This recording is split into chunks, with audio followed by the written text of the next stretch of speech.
Gold, trusted gold buyers. మీరు తాకట్టు పెట్టిన బంగారాన్ని విడిపించి ఈ రోజు ఉన్న మార్కెట్ ధరకు కొనబడను.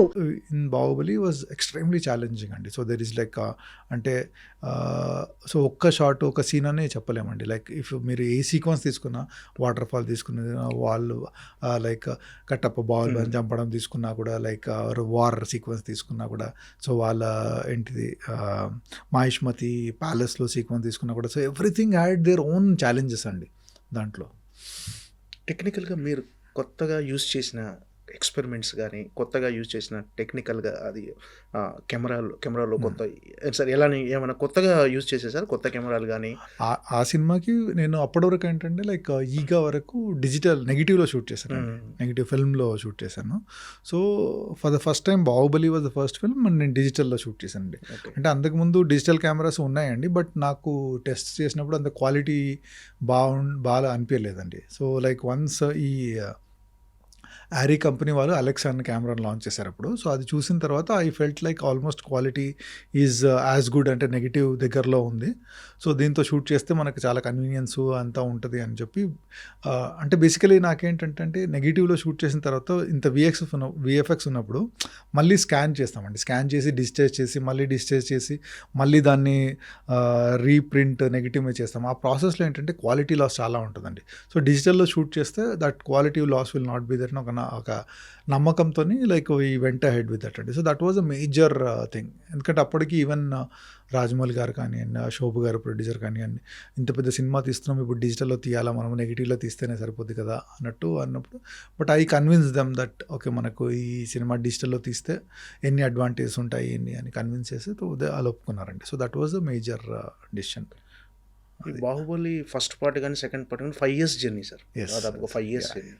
ఈ 5 years జర్నీలో మీకు ఎప్పుడైనా అరే 5 years పట్టేసింది అని ఒక అలా ఏదన్నా ఒక అంటే 5 ఏళ్ళు పడుతుంది అని అనిపించిందా, లేకపోతే ఈ ప్రాసెస్ని ఎంజాయ్ చేశారా? ఇంత టైం టేకెన్ తీసుకుంటున్నాం అనుకున్నాను అంటే డెఫినెట్లీ అప్పుడప్పుడు అనిపించేదండి, ఫ్రస్ట్రేషన్ డెఫినెట్లీ ఉంటుందండి. అంటే ఒకే పని ఒకే దాంట్లో ప్రాసెస్లో అలా చేస్తూ ఉంటే definitely it will be little frustrating. But major advantage ఏంటంటే we had such a great team అండి. So every day something exciting వస్తారు. అంటే పర్ఫార్మెన్స్ ఎక్సైటింగ్ కానివ్వండి, లేకుంటే ఆర్ట్ డైరెక్టర్ ఏదైనా అద్భుతంగా చేయడం కానివ్వండి, లేకుంటే విఎఫ్ఎక్స్ వాళ్ళు, so there so many things which are exciting అండి. ఆ ఎక్సైట్మెంట్ అన్నది it's kept keeping us energy. So ఏదైనా డిప్ అవుతున్నప్పుడు like something exciting will happen. So like next ఇంకా చేయడానికి ఒక ఛాలెంజ్, ఆ ఛాలెంజ్ని ఓవర్కమ్ ఎలా చేయాలన్న టెన్షన్ అది ఉండేదండి.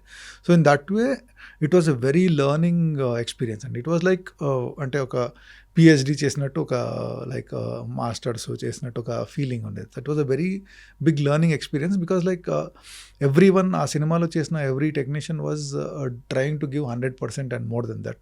అండ్ సినిమా అన్నది ఒక వెరీ కొలాబరేటివ్ ఆర్ట్ అండి. సో అన్నీ మనం నేర్చుకుంటూ ఉండాలి వేరే ఆర్ట్ ఫామ్ గురించి కూడా. సో ఆ ప్రాసెస్లో అంత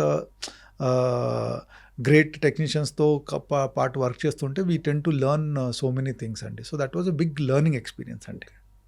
అంటే సార్ మామూలు సాధారణంగా ప్రతి సినిమాకి అంటే ఏ సినిమాకైనా సరే, ఇప్పుడు బాహుబలి కావచ్చు, మీది మగధీర కావచ్చు, ఛత్రపతి కావచ్చు, ఏ సినిమాకైనా మీ వర్క్ అనేది చాలా హార్డ్ వర్క్ ఉంటుంది. ఒక కెమెరా సినిమాటోగ్రాఫర్గా కొత్తగా మీరు రెగ్యులర్గా స్టడీ చేస్తూ అప్డేట్ అవుతూ ఒక సినిమాని బాహుబలి కావచ్చు, RRR కావచ్చు, కానీ దానికి తగ్గ అప్రిషియేషన్ అనేది ఆడియన్స్ నుంచి ఇప్పుడు టెక్నాలజీ డెవలప్ అవడం వల్ల వస్తుంది.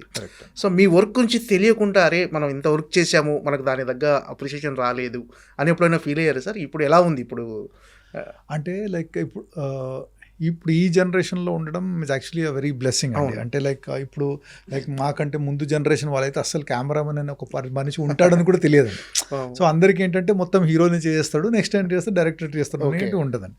సో ఇప్పుడు ఈ జనరేషన్ ఉండడం I'm very very happy for that అండి. అంటే సో ఇప్పుడు at least there is some kind of recognition which is coming.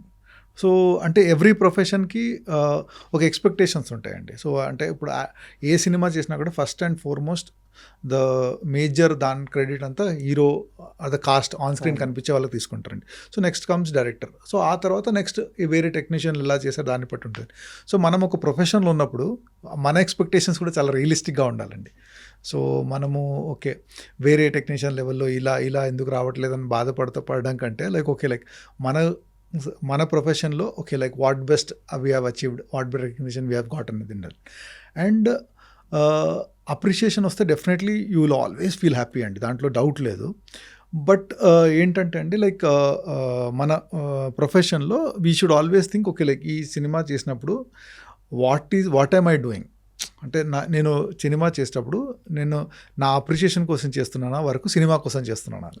So in that way I always అంటే ఫస్ట్ నుండి అండి లైక్ ఒక సినిమాకి what best I can contribute to the film అని చేస్తూ వచ్చానండి, విచ్ ఇండైరెక్ట్లీ ఆ సినిమా బాగా చేస్తే వస్తే ఆడియన్స్ విల్ డెఫినెట్లీ ఫీల్ అండి, and definitely that appreciation has been coming slowly in a big way అండి. So I'm very happy for that అండి.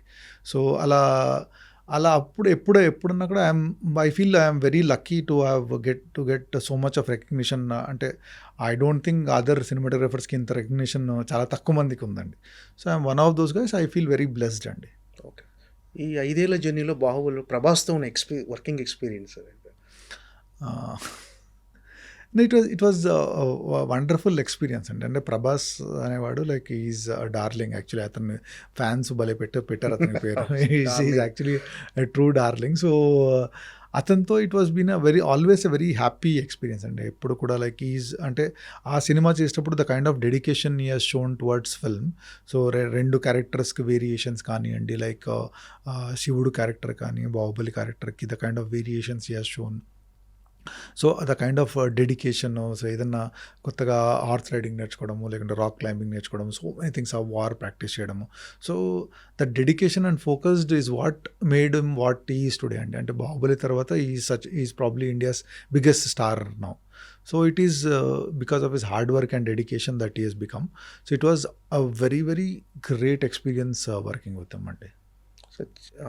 అదర్ దెన్ అంటే మరి ఈగ కావచ్చు, బాహుబలి కావచ్చు, మీ వర్క్ అనేది అలాంటి సినిమాలకు మినహాయిస్తే ఛత్రపతి అనేది కూడా బిగ్గెస్ట్ కమర్షియల్ సినిమా సార్. అప్పట్లో ఒక బిగ్గెస్ట్గా, అందులో కూడా మీ విజువల్స్ ఒక విజువల్ ఉంటుంది సార్, ఒక్క అడుగు అని మన సో అలాంటి విజువల్స్ ఇప్పటికీ డెఫినెట్ అది టీవీలో వచ్చినప్పుడు ఆ టైంలో టెక్నికాలిటీ ఎంతవరకు అందుబాటులో ఉంది సార్ మీకు?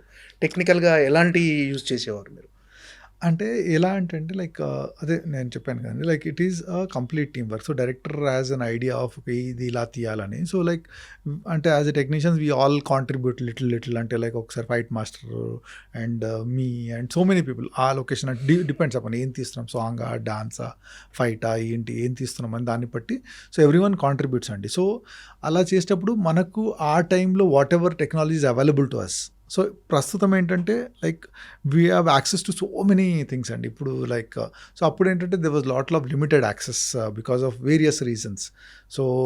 సో అప్పుడు దాంట్లో మనకు దగ్గర ఉన్న దాంట్లో మనం ఏం బెటర్గా చేయొచ్చు అంటే దట్ వాజ్ ఆల్వేస్. అంటే ఇది లేదు కాబట్టి మనం చేయొద్దు అంటే దానికోసం వెయిట్ చేద్దాం అలా కాకుండా, సో వాట్ ఎవర్ మనకు అందుబాటులో ఉన్న రిసోర్సెస్ని యూస్ చేసుకొని మనము దీన్ని ఎలా బెటర్గా చేయొచ్చు, that was always the thing అండి. And I always believe that అండి. అంటే ఒక్కోసారి ఏమైందంటే లొకేషన్లో అది ఉంటే బాగుండేది, మనం చేయలేము అని ఆ యాటిట్యూడ్ వస్తే అండి లైక్ మంచిగా ఉన్న షార్ట్ కూడా మనం పార్ట్ చేసుకోవచ్చు అండి. సో మనకేంటంటే సో అందుకు ఆ టైంలో what ever resources we had మనకు అందుబాటులో ఉన్నాయి, we try to use it and get the best possible result. So finally ఏంటంటే ఆ షార్ట్ పెట్టిన పర్పస్ ఏంటి, దాన్ని కన్వే అవుతుందా లేదా, అది కన్వే అయింది అనుకోండి, so that people will remember అండి. ఎందుకంటే లైక్ మీరు రాజమౌళి సినిమాలో every shot or every action is backed by so much of emotion. So ఆ ఇమోషన్ బ్యాక్డ్ ఉంటుంది కాబట్టి మీకు షార్ట్లు అలా గుర్తుంటాయండి. ఓకే.